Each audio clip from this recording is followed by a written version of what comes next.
el día de hoy, Señor. Te agradecemos por todas tus misericordias, Dios, ocurridas durante toda la semana, Señor. Y te pedimos, Dios, que tú hables, Señor, a través de tu palabra, Señor. Que no sea, Señor, el expositor, Señor, sino tú, Señor, el que quiera hablar a tu pueblo, Señor. Ministralos, Dios, a través de este día, Señor, en el nombre de Jesús. Amén. Bueno, la que sigue, por favor. Nuestro texto base es Gálatas 3:28. ¿Alguien que lo quiera leer, por favor?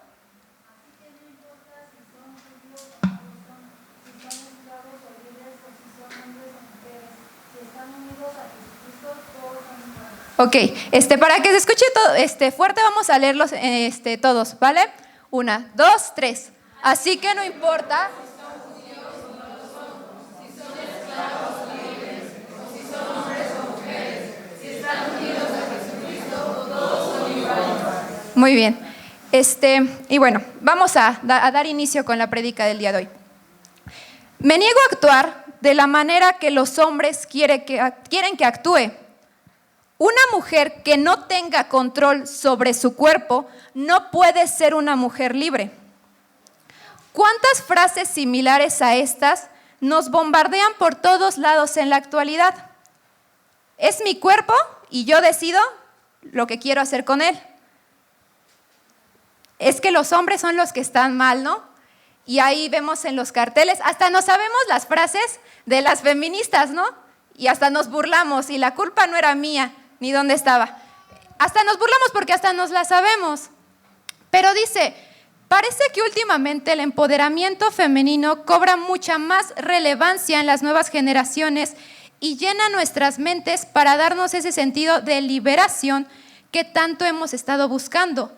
A veces lo tomamos como burla y nos reímos de ellas, pero poco a poco, sin que nos demos cuenta, esa ideología se va convirtiendo en parte de nosotros. A lo mejor no lo expresamos directamente, pero empezamos a cambiar nuestra forma de pensar y a lo mejor es, ay, mi papá está mal, ¿qué tiene? No está tan corta mi falda, ¿o qué tiene? ¿Por qué mi esposo no me deja ir con mis amigas? ¿No? Simplemente es otro engaño creado por el enemigo o realmente promete libertad. Vamos a comenzar definiendo el feminismo. La mayoría de aquí supongo que conoce o ha tenido idea de lo que es la ideología feminista. Entonces, una breve definición de lo que es el feminismo. Quien sea.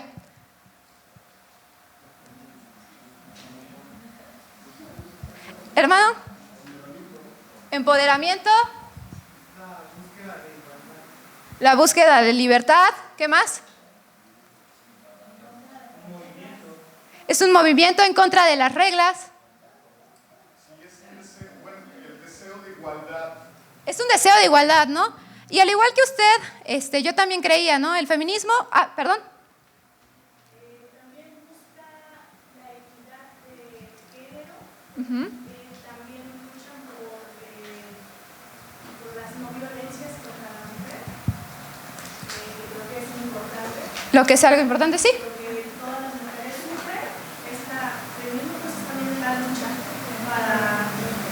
Para la libertad de la mujer.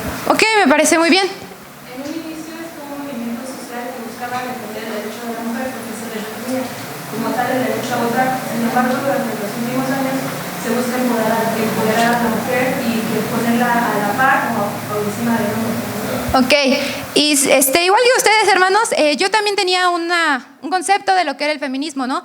Es un movimiento que en sus inicios inició bien, ¿no? Porque buscaba ¿qué? Igualdad, ¿no? Ya no violencia, decía nuestra hermana, ya no violencia, ¿no? Buscamos que las mujeres tengan acceso al trabajo, que puedan votar. Son cosas buenas, ¿no? Pues sí, son cosas buenas, o sea, estamos defendiendo que ya no se golpean a las personas. Lo curioso de todo esto, hermano, es que esta definición no es correcta. La prédica del día de hoy está basada en un libro que se llama Cómo crear una feminista y liberarla de la prisión que le han creado. El libro está escrito por una mujer feminista, se llama Sarah Hoff. Ella no fue cualquier mujer que estaba en las marchas, no, ella era líder de una de las organizaciones más grandes del feminismo en Latinoamérica. O sea, era alguien fuerte, alguien pesado, dijeran. Y conforme ella narra su testimonio y se da cuenta y dice, es que el feminismo en realidad le miente a las mujeres, les hace creer que están peleando por algo noble, por una causa buena, para que se le quite la violencia. Dice, pero en realidad es otro engaño de Satanás. Se define feminismo, y lo vamos a definir, como el movimiento social que tiene como objetivo la destrucción de la naturaleza de la mujer y la subversión de los roles masculinos y femeninos. Aunque aparentemente se nos presenta como algo bueno que busca quitar un yugo opresivo, machista, lo cierto es que esclaviza todavía más a las mujeres. La que sigue, por favor. Tenemos que entender que no existe un feminismo más radical que otro. Decían, algunas feministas son radicales porque son las que van y destruyen los monumentos y enseñan las cosas, pero están las otras feministas que no, ellas son pacíficas y buscan buenos. No, hermano, el feminismo es radical en todos sus sentidos. El feminismo no hay uno más radical que otro. Así como no existe una pedofilia más radical que otra. Soy pedófilo, pero nada más veo videos en internet. No toco a ningún niño. No, sigue siendo pedofilia. Soy asesino, pero no, o sea, nada más leo literatura para aquí estar maquinando en mi cabeza, pero nada más. No, sigue siendo asesinato. El feminismo es feminismo y seguirá siendo feminismo y es radical en todos sus sentidos. Vamos a Romanos 1, 18, 22. Quien lo encuentre, por favor, lo lee primero. Romanos 1, 18, 22. Porque la ira de Dios se revela desde el cielo contra toda iniquidad e injusticia de los hombres que detienen con injusticia la verdad. Porque lo que de Dios se conoce le es manifiesto, pues Dios lo manifestó. Porque las cosas invisibles de Él, su eterno poder y deidad, se hacen claramente visibles desde la creación del mundo, siendo entendidas por medio de las cosas hechas, de modo que no tienen excusa. Pues habiendo conocido a Dios, no le glorificaron como a Dios ni le dieron gracias, sino que se envanecieron en sus razonamientos y de su necio corazón fue entenebrecido. Profesando ser sabios, se hicieron necios. Amén. Dice, la ira de Dios se revela desde el cielo contra todos los que retienen la verdad. La verdad no cambia y ninguna percepción debería ser considerada más correcta por sobre la realidad de la naturaleza de las cosas. No es que si yo me percibo como hombre, dejo de ser mujer. Yo podré vestirme como hombre, podré actuar como hombre, pero eso no cambia mi naturaleza. Yo nací mujer, soy mujer. Naciste hombre, eres hombre. Podrías percibir un girasol como una rosa, pero eso no significa que esa percepción se adecue a la realidad. Nada va a ir, hermanos, por sobre la palabra de Dios. Si algo fue creado con esa naturaleza, así va a morir a pesar de lo que te diga cualquiera. Vamos a los puntos en los que vamos a dividir nuestra prédica del día de hoy. El primero es destrucción de la naturaleza femenina. El segundo, hablemos de un Dios machista. Y el tercero es el verdadero problema. Vamos a Génesis 2:18. Igual quien lo encuentre primero, por favor lo lee.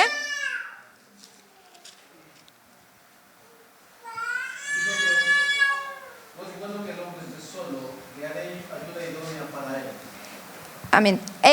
Estamos hablando aquí de la parte de la creación, cuando Dios crea ¿a quién? A Adán y a Eva. Y dijo Dios, ¿no es bueno que el hombre esté qué? Solo. Desde el comienzo Dios establece el papel y rol que hombre y mujer tienen dentro de la sociedad.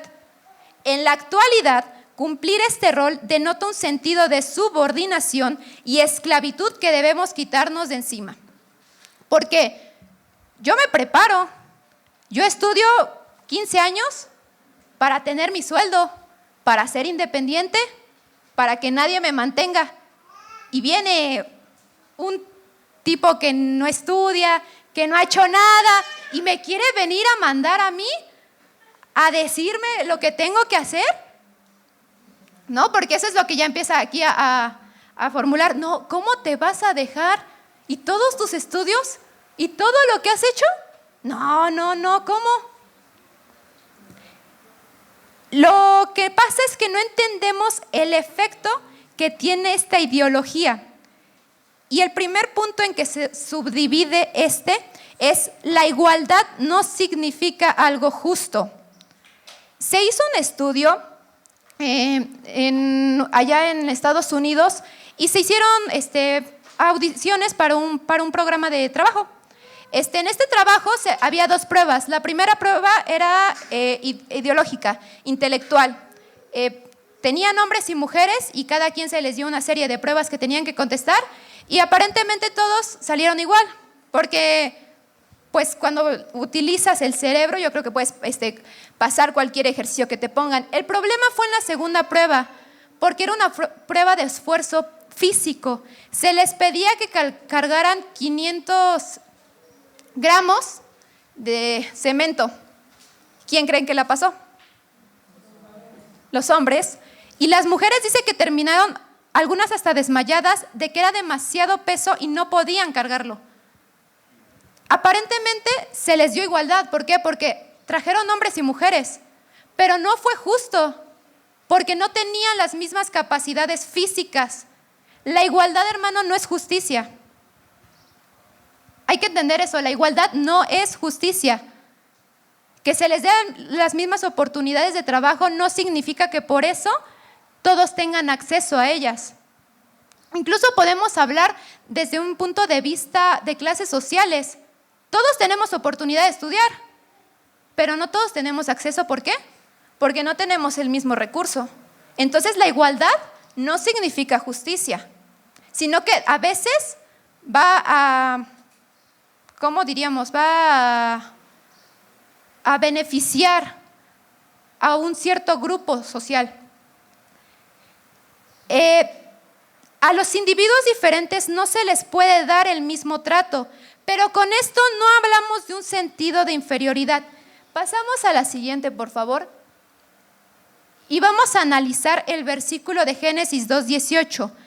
Cuando analizamos la palabra ayuda idónea, nos referimos al término hebreo eser kenegdo, que significa eser, ayudante o ayudador. Cuando hablamos de un ayudante, en este caso una ayuda idónea, hablamos de una ayuda poderosa, de una ayuda que tiene capacidades y fortalezas. Denota una ayuda poderosa y se ocupa este término para referirse a Dios en 18 ocasiones. No estamos hablando de cualquier ayuda, estamos hablando de alguien fuerte, de alguien que tiene capacidades. Y kenegdo significa adecuado para cumplir. Su raíz neged significa opuesto a. Cuando Dios crea a la mujer, la crea adecuada para el hombre y la crea igual en esencia humana. Es decir, la crea con las mismas características humanas, con las mismas funciones humanas, pero su rol es diferente. El plan de Dios era crear un hombre y mujer iguales ante Él. Desde ahí Dios ya está estableciendo la igualdad, hermanos. Crea a una mujer y dice que la crea como alguien fuerte, rescatadora, valiente y con un propósito. Otra vez, la crea como alguien fuerte, rescatadora, valiente y con un propósito. Él no creó cualquier cosa, Él creó una ayuda que tenía la fortaleza que Adán no tenía. La crea como un complemento. Hay un libro que a mí me gusta, es un libro infantil y se llama Medio Elefante. En el libro de Medio Elefante dice que el mundo se partió a la mitad y entonces el elefante también se partió a la mitad y estuvo buscando su media mitad entre todos los animales y se probó con la otra media mitad de otra jirafa y pues decía que no, porque pues sus patas eran muy delgadas y no aguantaban el peso. Se probó con un mono y decía que no porque le cansaba estar colgado ahí en las ramas. Entonces dice que al final cuando encuentra su media mitad se da cuenta que era la única que lo complementaba. Es lo mismo, hermanos. Dios crea el complemento que le hacía falta a Adán y la crea con fuerza.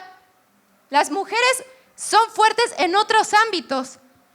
A lo mejor no es cierto, no es la misma fuerza física que un hombre, pero son fuertes en otros aspectos, como por ejemplo, ¿cuáles? A veces, cuando se trata de una pérdida, cuando se trata de alguna solvencia emocional, de alguna fuerza emocional, las mujeres son más fuertes que los hombres. Lo crea como ese complemento y esa fuerza que le hacía falta a Adán, y no por eso lo hace menos o la hace menos fuerte. De hecho, dice la Biblia, ¿con quién hablaba Dios en el jardín del Edén? ¿Con Adán, con Eva o con los dos? Con los dos. Cuando Dios hablaba y le dijo, sojuzgad la tierra, no se dirigía únicamente a Adán, se dirigió a los dos. Sojuzgad la tierra ambos, porque ustedes juntos van a lograr el propósito que yo he establecido en ustedes. Entonces, desde ahí ya nos habíamos distorsionado, porque Dios ya había establecido la verdadera igualdad. Llega el pecado y pues obviamente lo echamos a perder todo. El punto número 2 en que dividimos este punto es el pago por la libertad. Margaret Sanger, escritora y activista feminista, dice: ninguna mujer puede considerarse libre si no posee y controla su cuerpo. Ninguna mujer puede llamarse libre hasta que pueda elegir conscientemente si será o no madre. Una de las estrategias que ocupa el feminismo para la liberación de la mujer es la parte sexual. Porque ahora ya no es mal visto que la mujer tenga demasiadas parejas sexuales. Ahora ya no es mal visto que una mujer se vista con ropa demasiado apretada o con ropa que es escasa. Ya no es mal visto. ¿Por qué? Porque necesitamos empoderamiento, y ese empoderamiento se va a lograr a través de expresar nuestra sexualidad, ¿no? Nos dicen en la escuela, es que antes la mujer no tenía el privilegio de poder decidir sobre su cuerpo. Era el hombre el que le decía qué tenía que hacer, cómo tenía que vestir, y no, eso ya es cultura barata. Necesitamos ahora decidir cómo me quiero vestir, porque eso es verdadero empoderamiento.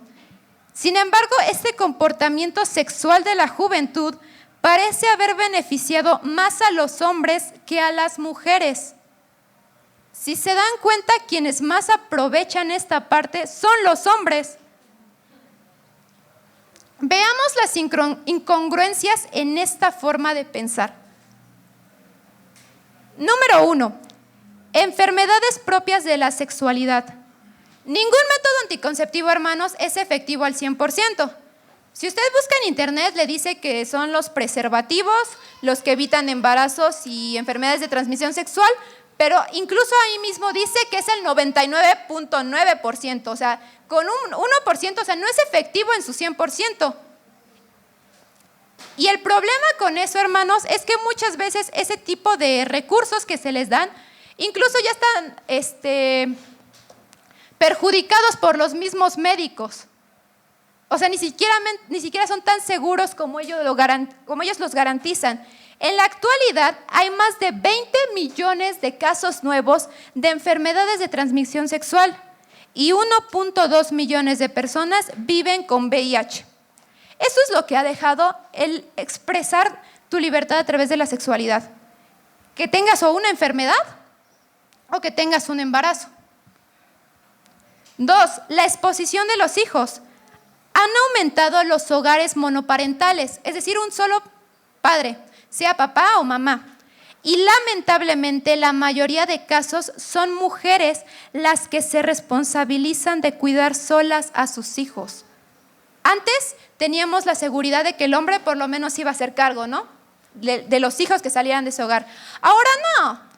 Te embarazaste, es tu problema, y si quieres tenerlo, tenlo, y si no, pero yo no me hago responsable. Y por eso tenemos el día de hoy niños que crecen en hogares descuidados, en hogares fracturados. Lo triste de todo esto es que esta situación ni siquiera afecta a la madre de familia, sino que recae en personitas que no tenían la culpa y que son los hijos. Vean estos datos que nos arrojan. De los niños en hogares monoparentales, 63% de ellos cometen suicidio. 90% de ellos son fugitivos y sin hogar.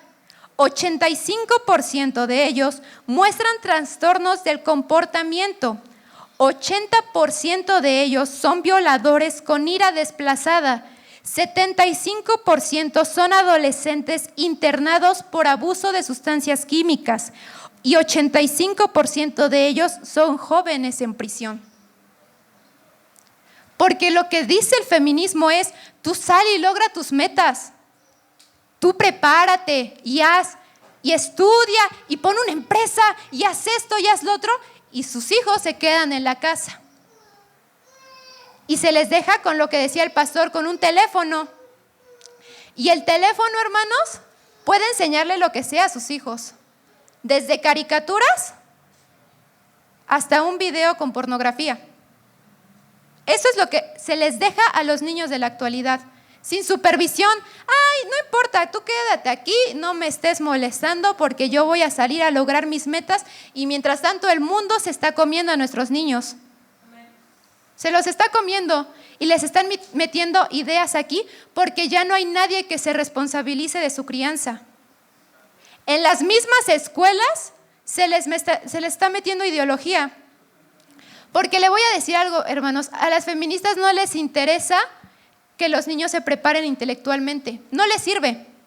Porque un pueblo preparado va a estar preguntando y cuestionando. Necesitamos un pueblo ignorante para tenerlos como rebaño y que no se subleven, ¿no?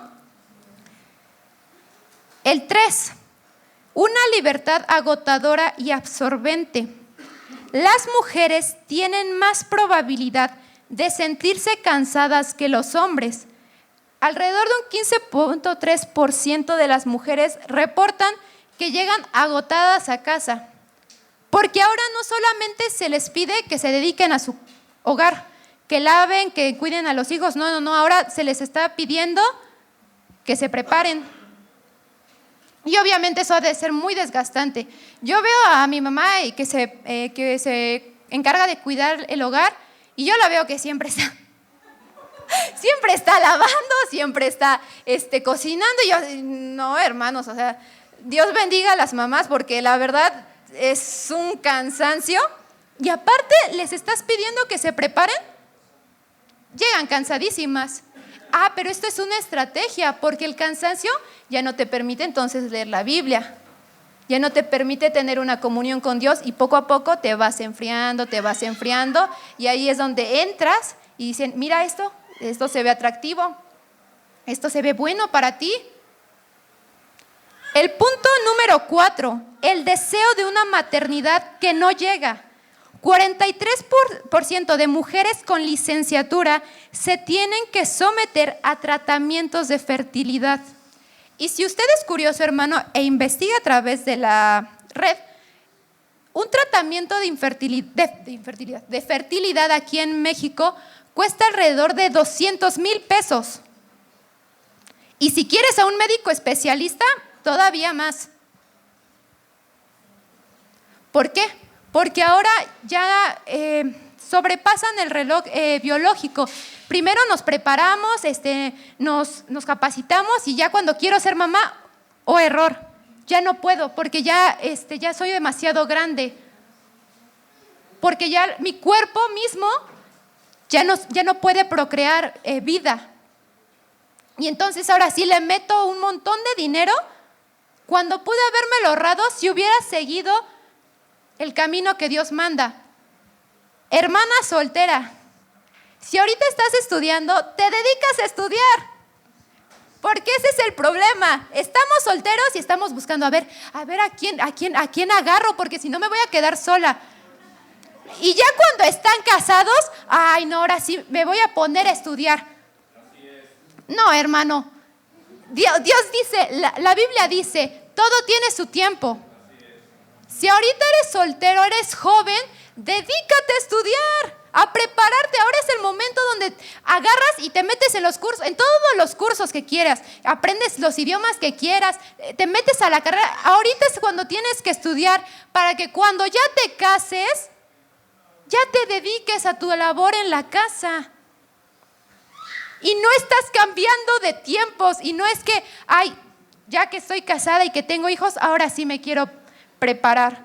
Tus hijos no tienen la culpa, hermana. Tus hijos dependen de ti. Así que, señorita soltera, ahorita es el momento donde aprovecha para tener sus estudios. Dice el pastor, 17 años y ya quieres novio. Bueno, y el último punto es una copia del supuesto enemigo. El feminismo busca con sus estrategias que las mujeres manifiesten una actitud de rechazo hacia las virtudes femeninas, hasta el punto de eliminarlas de sus vidas. Lo curioso es que muchas de estas virtudes son sustituidas por vicios masculinos. El feminismo dice no a los hombres. Es más, si se puede borrar a los hombres, se borran a los hombres. Pero ¿cómo se visten ellas? ¿Cómo actúan? El hecho de expresar tu sexualidad, de beber, ¿es propio de qué género? El hecho de ir todas rapadas con el cabello casi hasta acá, ¿de qué género es? De los hombres. El estar fumando, el estarte alcoholizando es más propio de los hombres que de una mujer. Incluso las películas lo presentan, ¿no? Eran los hombres los que estaban en las cantinas, los que estaban ahí, y las mujeres estaban en la casa. Entonces, eso es lo irónico en esta situación. Quieren erradicar al género masculino, pero lo ocupan para crear a su nuevo tipo de mujer. Y es irónico, ¿no? Porque quiero deshacerme de algo, pero es mi modelo para ser mi nuevo tipo de mujer. Empoderada, pero masculina. Punto número 2. Hablemos de un Dios machista. Romanos 1, 18 al 19, hermanos, por favor.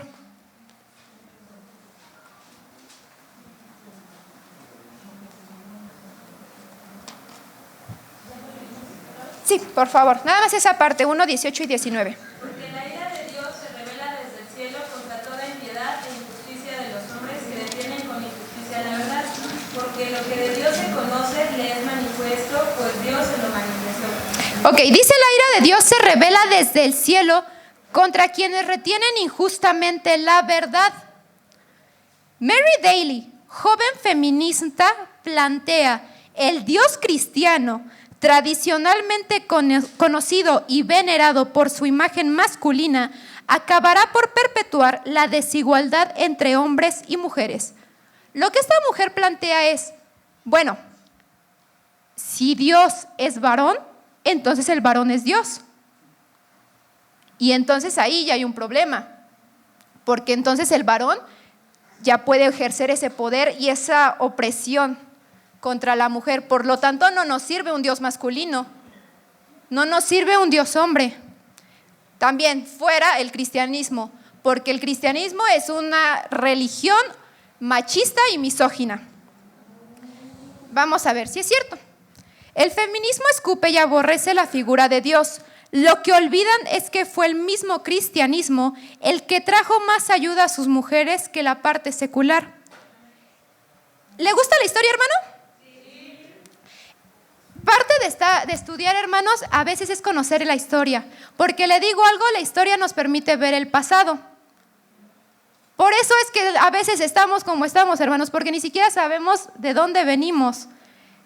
Así que Dios no está peleado con que nos preparemos. De hecho, yo tengo esta idea, y es que nuestro Dios es un Dios pensante. Es un Dios que razona. Cuando Dios creó el universo, no me imagino a Dios diciendo: ay, voy a poner aquí el cielo. ¿Por qué? Porque se ve bonito. Y aquí un poco de agua, porque aquí como que le falta. No. Yo me imagino un Dios creativo, un Dios que razonaba: esto lo voy a poner aquí porque después esto va a ayudar para esto y esto va a ayudar a esto. Me imagino un Dios que razonaba, que estaba pensando, que estaba diciendo cómo tenía que funcionar para que tuviera un sentido. Por lo tanto, no creo que Dios quiera que sus hijos se queden ignorantes.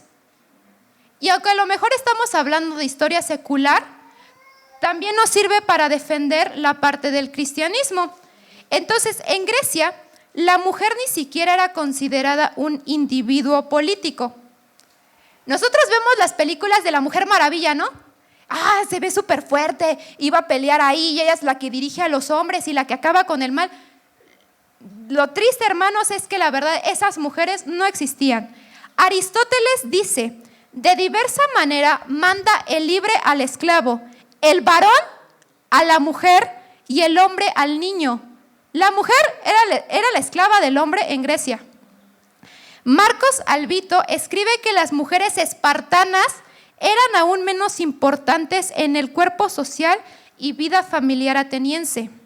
Se les privaba de la crianza de sus hijos después de determinada edad y mantenían relaciones maritales cuando sus esposos lo querían. Después de determinado tiempo, las mujeres ya no eran importantes en esa vida. Les quitaban a sus hijos para que los criaran los hombres y los esposos, si tenían ganas, las atendían. Si no, no. Ellas se tenían que quedar en la casa donde nadie las viera porque ese era su lugar. Bueno, ¿qué pasa con las mujeres que querían acceso a una educación? Para alfabetizarse y tener una educación adecuada, su único medio de acceso era la prostitución. Si querías ser una mujer culta en ese círculo, tenías que vender tu cuerpo para hacerlo. Y es triste, ¿no? Tener que prostituirte, tener que permitir que otros tomen posesión de tu cuerpo para tener educación. Pero aquí es cuando llega la parte del cristianismo en la Edad Media y dice Christine Davat, es en los conventos donde se forma una élite femenina educada. Allí se desarrolla una vida intelectual de primer orden entre aristócratas, damas de la corte, abadesas y monjas. Estamos viendo el viernes con el pastor el estudio de la historia del cristianismo. Y cuando hablamos ahí, hablan de conventos para mujeres. Y no eran mujeres ignorantes. Se les enseñaba a leer, a escribir. Tenían que repasar obras importantes. A esas mujeres se les metía educación y no por andar prostituyéndose, no. Se les daba acceso a una educación de calidad. Y le digo, ¿quién dio eso? El cristianismo. El cristianismo dignificó la figura de la mujer y le dijo, no necesitas prostituirte para tener educación. En el libro Mujeres Intelectuales de la Edad Media aparece la historia de 52 mujeres, en su mayoría cristianas, que escribieron y publicaron obras extremadamente relevantes para todo el mundo. Pero de eso no nos hablan. Nos hablan de que la mujer no tenía derecho al voto ni a la educación, pero ¿por qué nunca mencionan este tipo de personas? Porque eran personas pensantes que crearon obras importantes para el mundo. Una de ellas, Santa Hidelgarda de Bingen, se le reconoce la escritura de 3 volúmenes teológicos, la creación de un alfabeto alternativo. ¿Alguien ha leído El Señor de los Anillos o ha visto las películas? Bueno, ¿han visto a los orcos y a los elfos que hablan con un lenguaje X? O que ni le entiendes nada y dices, ¿quién sabe qué están diciendo? Ese es un alfabeto alternativo. Y esta mujer fue pionera en la escritura de uno de esos tipos de alfabetos. No solamente eso, sino que redactó la mayor colección de cartas de la Edad Media y además fue compositora de música. Esa mujer era una mujer preparada. Compositora, redactora, escritora, una mujer preparada. A eso sí le podríamos decir una mujer empoderada, porque era una mujer pensante. Y todo eso lo trajo el cristianismo. El cristianismo lo único que hizo fue dignificar la figura de la mujer y decía nuestro versículo base, que no importa si es hombre o mujer, los dos son iguales ante Cristo. Porque Cristo sí da verdadera igualdad, no como la que nos promete el mundo. Nos damos cuenta, es el mismo cristianismo al que tanto aborrecen quien ensalza a las mujeres, y la misma Biblia lo respalda. Vamos a Juan 4:10.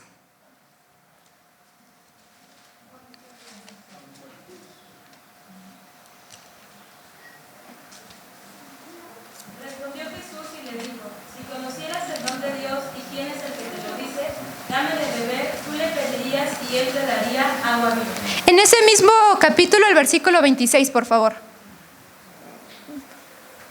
Jesús le dijo, yo soy el que habla contigo. En esto vinieron sus discípulos y se maravillaron de que hablaba con una mujer. Sin embargo, ninguno dijo, ¿qué preguntas o qué hablas con ella? Para dar contexto, ahí en Juan 4:10 nos habla de la historia de la mujer samaritana. Para el tiempo de Jesús, que un rabí se acercara a hablar con una mujer era, wow, escandaloso, porque la mujer no valía nada. Desde ahí Dios está estableciendo y diciendo, hey, las mujeres sí pueden hablar conmigo, pueden conversar conmigo. Y sobre todo, lo que más recalca es el sector al que ella pertenecía, era samaritana. Y los samaritanos eran todavía la peste de la peste. O sea, era mujer y aparte samaritana era, uy, no. Y Jesús habló con ella, se sentó a escucharla y no la juzgó. Le dijo, ciertamente la reprendió porque le dice, es bien dicho lo que dices, porque tu marido que vive contigo no es el verdadero. Pero jamás la juzgó, jamás le dijo, ay, eres una promiscua, una cualquiera. No, Jesús incluso la amó a pesar del contexto donde ella venía. Me estoy mosqueando aquí. Jesús la amó y Jesús habló con ella. En Juan 8, ahora vamos al capítulo 8, versículos del 10 al 11. Gracias. Interesándose Jesús y no viendo a nadie sino a la mujer, le dijo, mujer, ¿dónde están los que te acusaban? ¿Ninguno te condenó? Ella dijo, ninguno, Señor. Entonces Jesús le dijo, ni yo te condeno, vete y no peques más. Ok, la historia habla de la mujer sorprendida en adulterio. Y volvemos a lo mismo, Jesús nuevamente no la tachó como una cualquiera, la dignificó al decirle, ni yo te condeno, vete y no peques más, te perdono, vete y no peques más. Y ahí está hablando de un amor demasiado grande para una mujer que aparentemente había quebrantado las leyes de su pueblo. En Lucas 8, 1 al 3, nos hablan de las mujeres que seguían a Jesús. Había mujeres dentro del círculo de Jesús, además de sus apóstoles. Que un rabí en ese momento tuviera mujeres como sus discípulos, era muy raro. Y ahí en Lucas 8, 1 al 3, se menciona el nombre de María Magdalena, de la mujer de Choza, Susana. Se mencionan muchas mujeres que seguían a Jesús y eran parte de su ministerio. Jesús siempre incluyó a las mujeres. Siempre las incluyó en su ministerio, nunca las hizo menos, estaban ahí presentes. Vamos a Lucas capítulo 8, pero 47 y 48, versículo 47 y 48. Entonces, cuando la mujer vio que no había quedado oculta, vino temblando y postrándose a sus pies, le declaró delante de todo el pueblo por qué causa la había tocado y como al instante había sido sanada. Y él le dijo, hija, tu fe te ha salvado, ve en paz. Habla ese pasaje de la mujer con flujo de sangre. Para la cultura nuevamente de Jesús, cuando se tenía una impureza física, en este caso un fluido menstrual, la mujer no podía estar en la multitud porque era impura e iba a contaminar a los demás. En cambio, el Señor la toma y le dice, hija mía, hija mía. Lo hace con un amor, hija mía, o sea, no le está diciendo mujer, señorita, no, hija mía. Le está hablando con un amor, con un cariño, diciéndole, eres mía. Me perteneces a mí, hija mía. Y bueno, podemos alegar, ¿no? Pero es que ese era Jesús del Nuevo Testamento, o sea, no, hay que ver el Antiguo Testamento, ese sí es un Dios bien machista, porque las mujeres morían y los hombres vivían y, vamos a ver, Números 5, 27 y 28.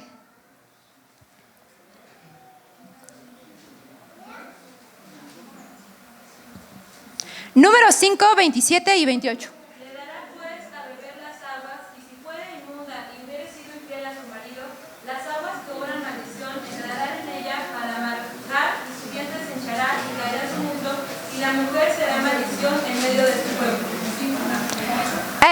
ese versículo o ese pasaje empieza en el capítulo 5 del 11 al 29. Nos habla de la ley de los celos. Ah, sí.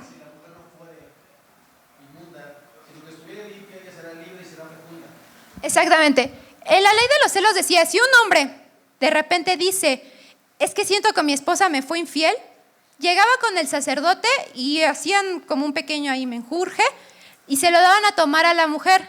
Si la mujer había sido infiel, decía que se ensachaba su cadera y quedaba como coja y denotaba ese sentido de infidelidad. Pero decía también, si la mujer resultó inocente, era fecunda. Desde ahí está estableciendo una igualdad al decir, después de que la hayan acusado, si resulta inocente, le voy a dar esto como premio por su fidelidad a su esposo. Números, ahora capítulo 27 y versículos 6 al 8. Y Jehová respondió a Moisés diciendo, bien dicen las hijas de Zelofehad, les daré la posesión de una heredad entre los hermanos de su padre y traspasarán la heredad de su padre a ellas. Y a los hijos de Israel hablarás diciendo, cuando alguno muriere sin hijos, traspasaréis su herencia a su hija. Y si no tuviera hija, daréis su herencia a sus hermanos.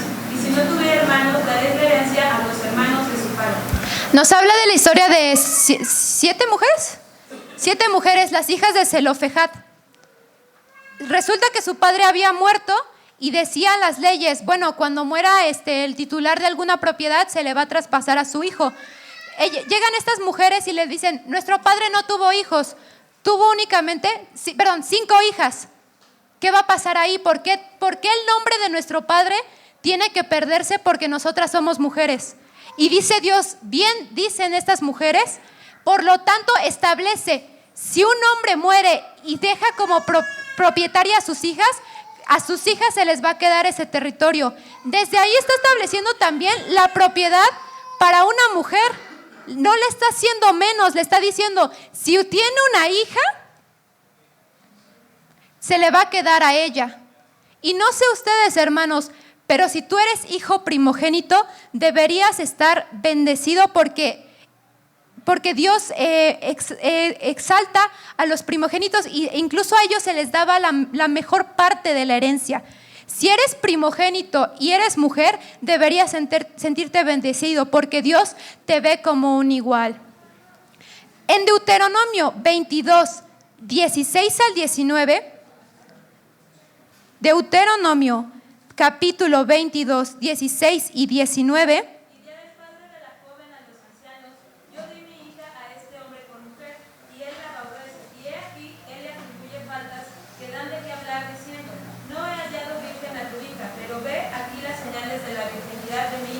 Y extenderán la vestidura delante de los ancianos de la ciudad. Habla ahí de cuando a una mujer se le acusaba de no ser virgen.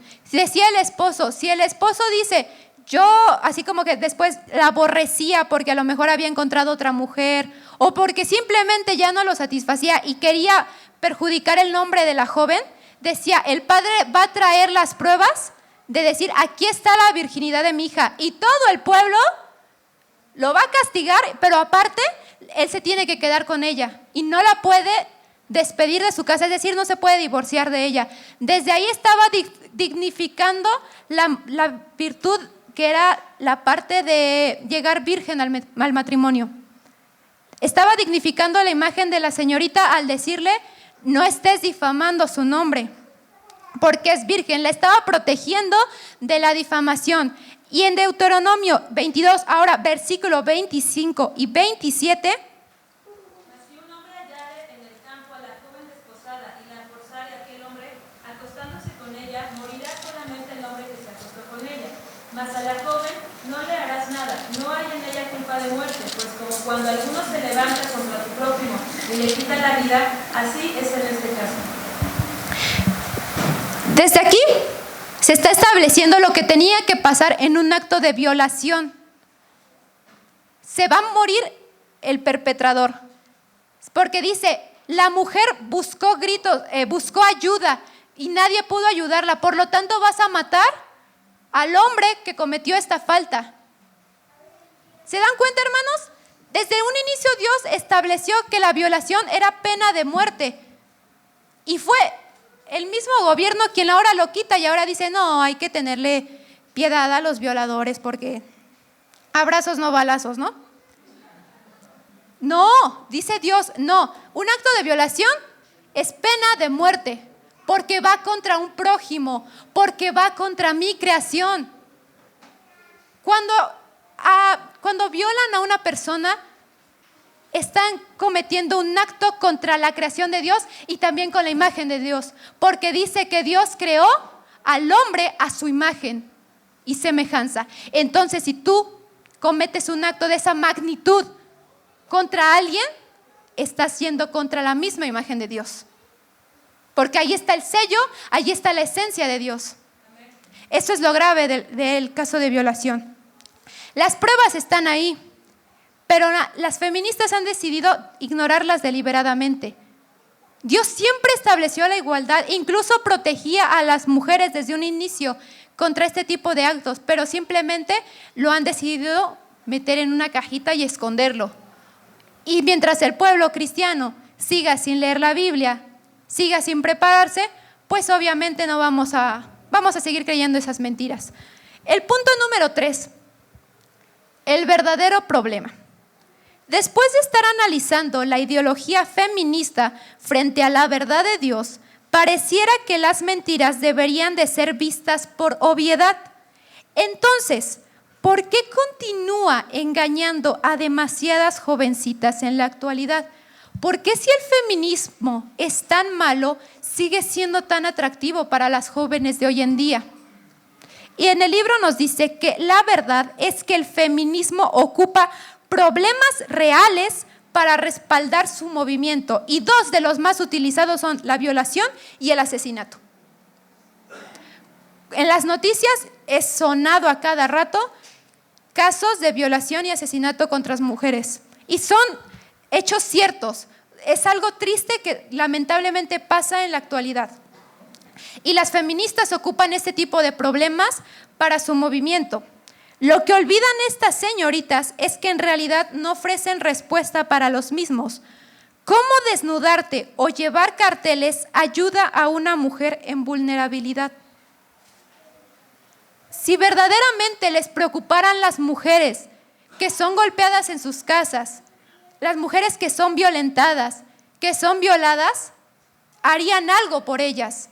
Y no me podría marchar en las calles exhibiéndome cuando sé que no voy a lograr nada. A una mujer que están golpeando no le sirven todos los carteles que ellas ponen. No le sirven que destruyan los monumentos que quieran. No le sirve que incendien las cosas. Ella necesita una respuesta, necesita ayuda de verdad. Lo cierto es que no quieren ayudarlas.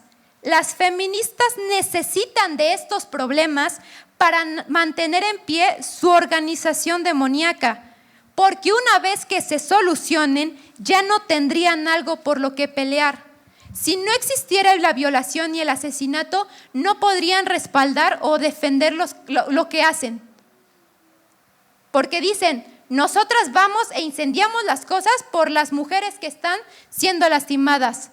Y si se encargaran de resolver y de ayudar a todas esas mujeres, ya no habría algo por lo que pelear. Si el feminismo protegiera a la mujer como protege el aborto, tendríamos un movimiento que luchara por mujeres en lugar de una militancia que sostiene un negocio. El feminismo te dice, eres libre de tu cuerpo y si te embarazas, aborta. Porque no es decisión del papá, es quien lo va a cargar 9 meses eres tú. Quien va a sufrir los dolores de parto eres tú, las contracciones eres tú. Por lo tanto, si no quieres pasar por eso, aborta. Lo triste es que en el aborto, en abortos clandestinos se ocupa una medicina conocida como misoprostol. Esta medicina es ocupada para dolores estomacales, pero se descubrió que tenía propiedades abortivas, porque lo que hace es provocar contracciones uterinas, como si estuvieran dando a luz.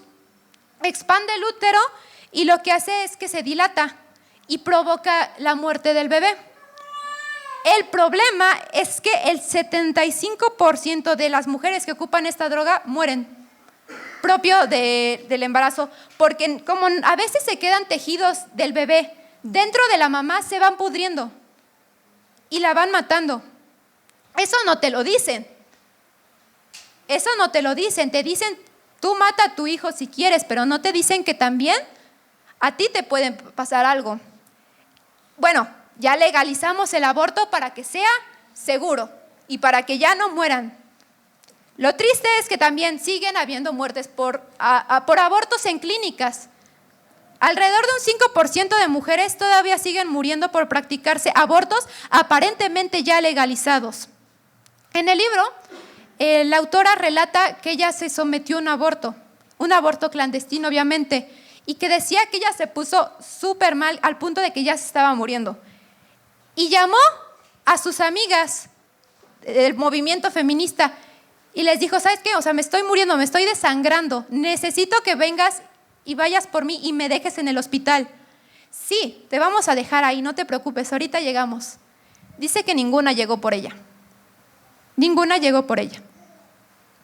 Sus amigas, sus compañeras de lucha, ninguna llegó por ella.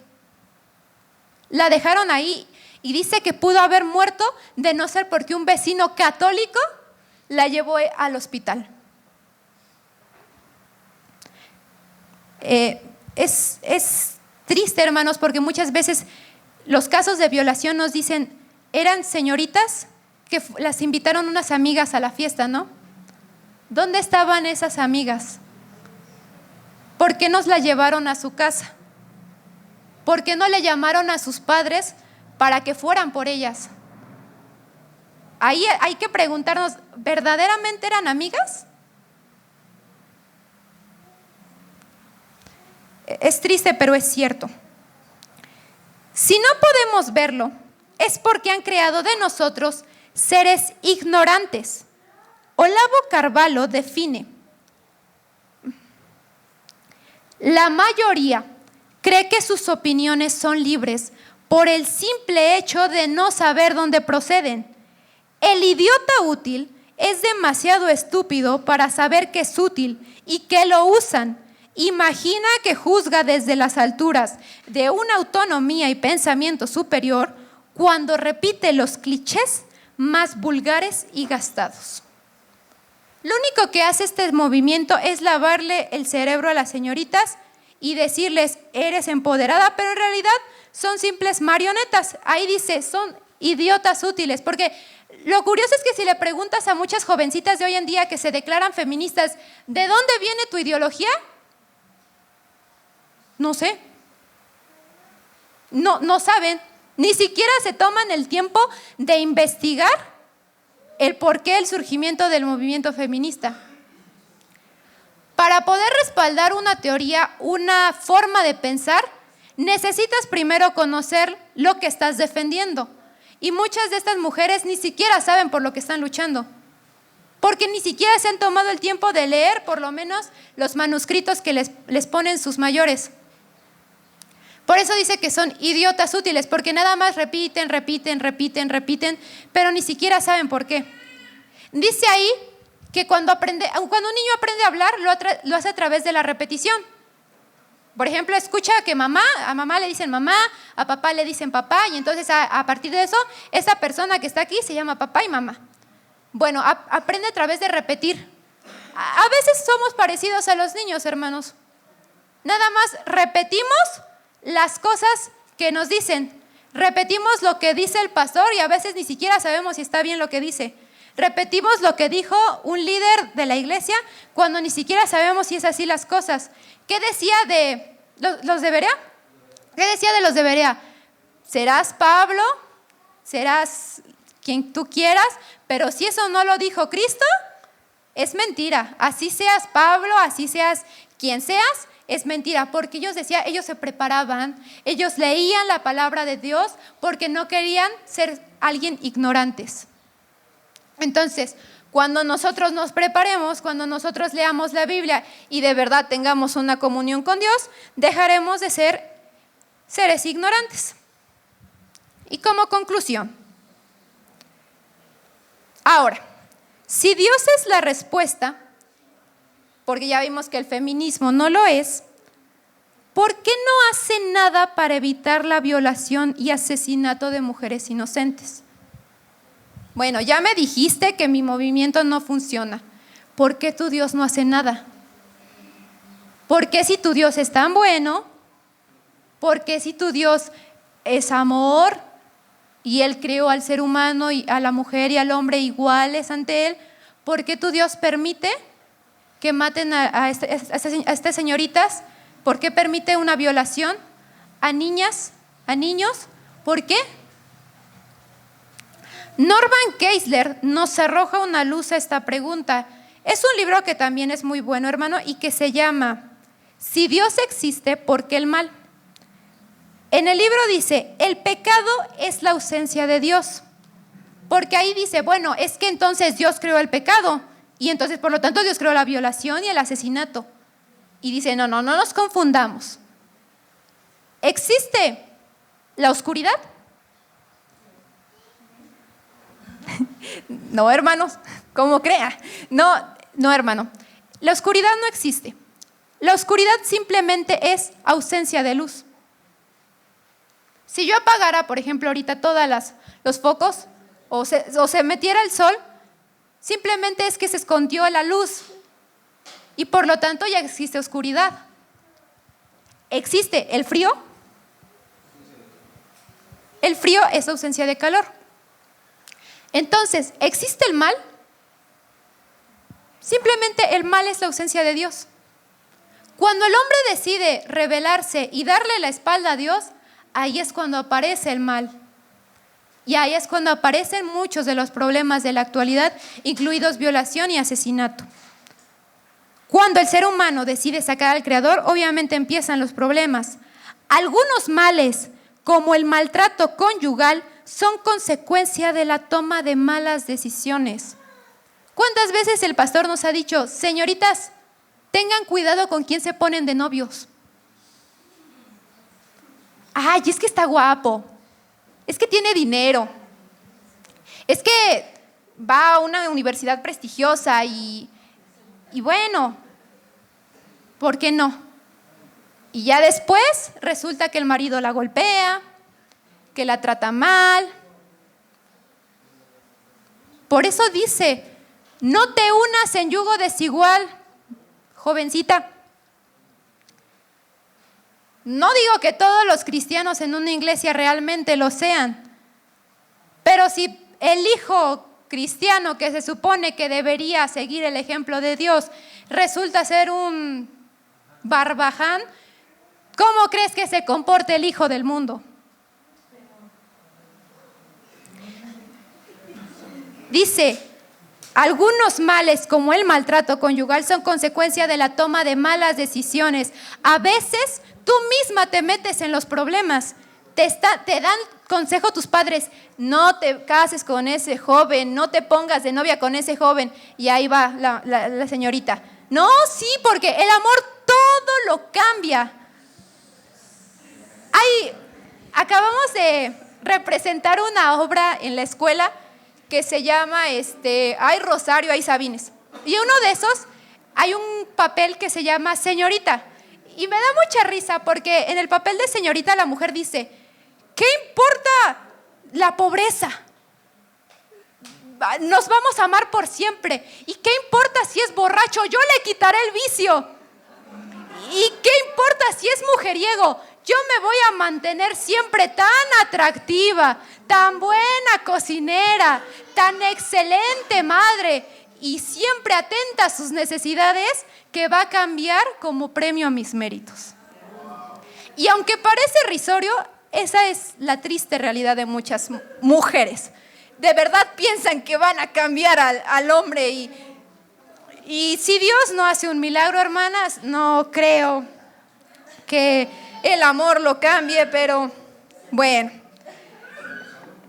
Mientras que algunos problemas o situaciones son consecuencia de la caída. La caída trajo consigo el asesinato y la violación. No fue mi culpa lo que pasó, yo ni siquiera había nacido. Cuando tú tomas una mala decisión, a veces vas a afectar a los que vienen después. Fue lo mismo que pasó. Adán tomó una mala decisión y afectó a todos los demás. Y lamentablemente, por eso tenemos los problemas que tenemos el día de hoy. Si pedimos que Dios intervenga para quitar esos problemas, estaríamos cambiando su figura como padre. Un padre bueno, terrenal, sabe que a veces su hijo necesita aprender de errores y a veces necesita luchar. Si tú le das todo a tus hijos y esperas encerrarlos en una burbujita y que no les pase nada, eso no es amor, hermanos.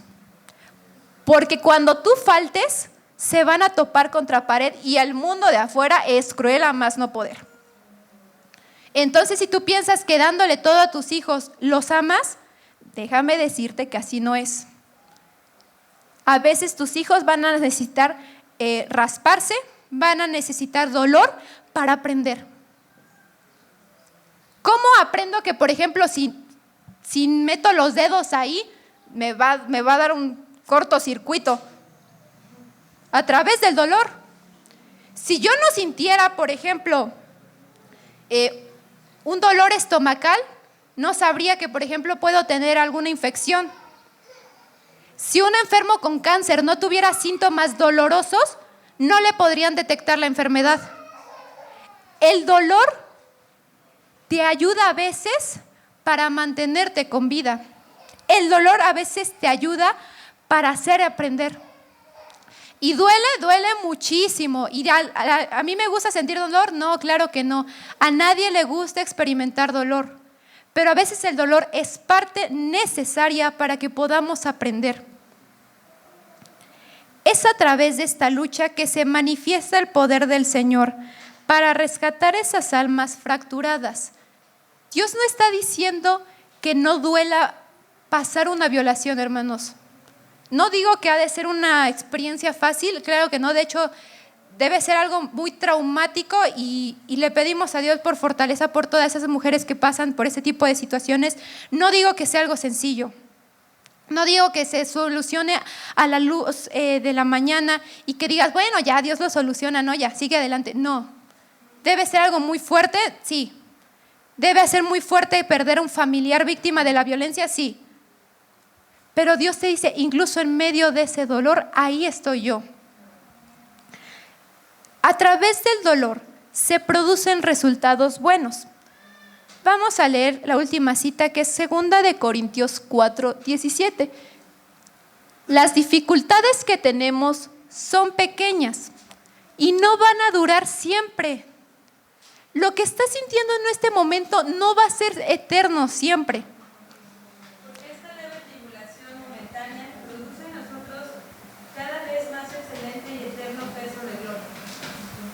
Dice, Dios nos llenará de la gloria que dura para siempre, una gloria grande y maravillosa. A lo mejor en el momento tú no vas a ver justicia, porque eso es lo que piden esas mujeres. Quiero justicia por lo que le han hecho a mi familiar. Quiero justicia por lo que me han hecho a mí. A lo mejor nunca vas a ver esa justicia.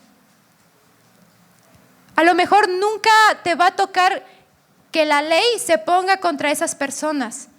Y no digo que no debe ser frustrante, debe ser frustrante, frustrantísimo. Debe ser algo horrible tener que decir, ¿por qué esa persona que hizo eso sigue libre ahí afuera? Debe ser algo muy frustrante, sí. Pero te digo algo, esto es momentáneo. Esto también va a pasar. No es algo que se va a quedar impune. Allá arriba hay un juez. Y si esa persona no se arrepiente, Dios le va a demandar lo que hizo. Le va a demandar, y te digo por qué, porque se atrevió a tocar a su creación. Y Dios se lo va a demandar y lo va a hacer pagar si no se arrepiente. No digo que lo perdones inmediatamente, hermana. Existen los salmos de venganza. Dice David, ¿cómo no viera a sus hijos incluso estrellados contra las peñas? Es un salmo que pide venganza, y una venganza despiadada, que dice: págales todo lo que me han hecho. Dios no está peleado con que lo expreses, hermano.